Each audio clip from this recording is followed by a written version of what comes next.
There's a reason why feminists get a bad rap. No, not because the internet is dominated by sad, pathetic, lonely men who have nothing better to do with their day than harass women online that they've never met. Although those people certainly exist, and even though I know it's your only outlet because you're a fucking loser in real life, knock that shit off. No, it's because of the few bad apples, the militant feminists, which, saying militant is probably offensively patriarchal, given the American military's history of not sending women into combat until much later than other militaries did. And, when other countries did it, it was seen as cowardly by North Americans. Anyway, feminists who feel that other feminists are not being enough of a feminist. By the time you listen to this, the city I live in, London, Ontario, will have had its annual Take Back the Night rally. These happen all over North America, even all over the world. The idea behind the event is for women to show, look, we know that some men can be shitty and will attack us like cowards at night, but we're gonna show we don't have to be afraid. As long as we're in a large group because, those shitty cowards that attack women walking by themselves in the dark.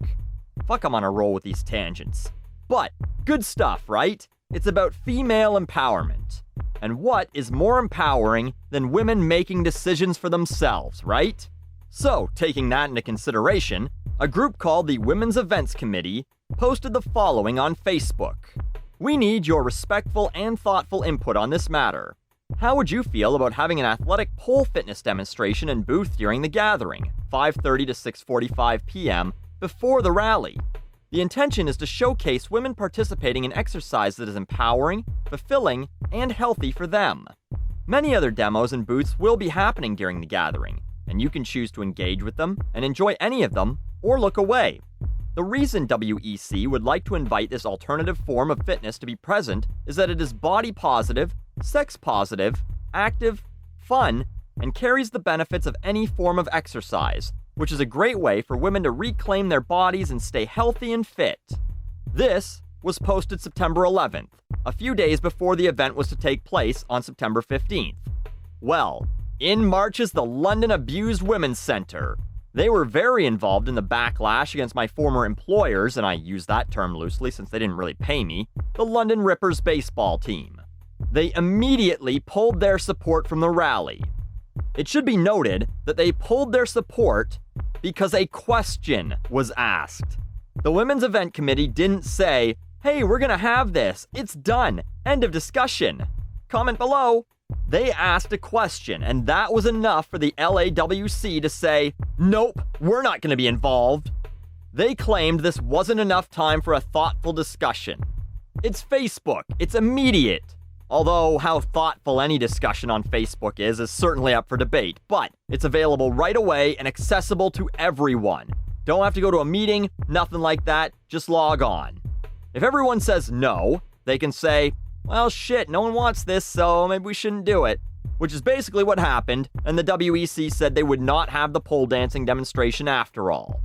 Now, get ready for me to mansplain something, and if you feel triggered, this is the time to hit the X on your browser.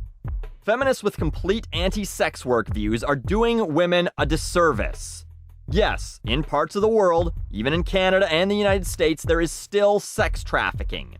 It's unfortunate, and it needs to be stopped. It probably would be stopped, or at least minimized, with the legalization, legitimization, and government regulation of prostitution. But, regardless, this idea that every girl stripping in North America is some sort of slave, doing it against their will, that is absolutely ridiculous. I've talked to these women. They have homes. They have families. Some of them do it to pay for college. Some of them do it because it's really easy money. Some of them do it because they just really like doing it. Meanwhile, these types of feminists often look at it from this perspective. This is from their own statement. Pole fitness came from pole dancing and strip clubs are places where women's bodies are on display for men. They are there to be leered at and groped, and they are presented as objects for men's sexual gratification. I think of it in a very different way. Women are making money off of dumb chumps who are willing to pay money to see a woman naked. The women are in full control at a strip club.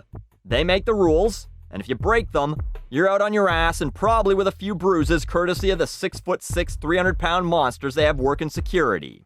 A lap dance usually costs $20 for basically 4 minutes or however long a song lasts. they could make $300 in an hour. $300. You, the chump that you are, would have to make $37.50 an hour at your 8-hour-a-day job to make that much in a day. Now, again, if it's not a woman's decision, yes, I'm against that. But if a woman wants to take her clothes off and get mouth breathers to hand their wallets over, or fuck them for money, or fuck on camera for money and sell that to idiots who want to jerk off to it onto their Star Wars bed sheets, well, isn't that what female empowerment is all about? Maybe not the bed sheets part, but making your own decisions.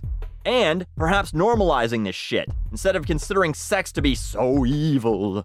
And if the American sex industry exploits anyone, it's lonely men.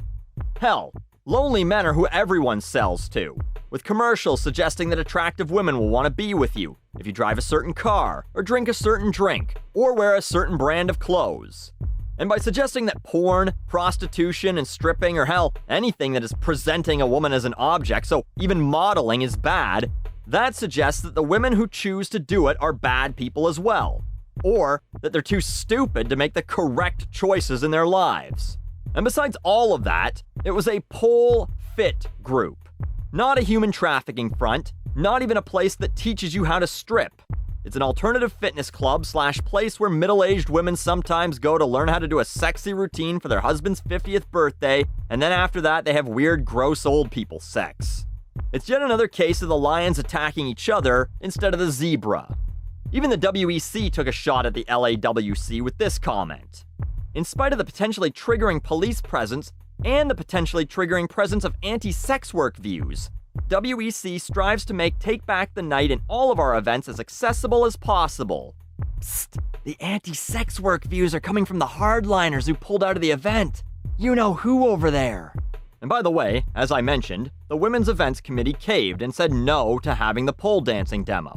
So the London Abused Women's Center came back, right? Nope. They still refused.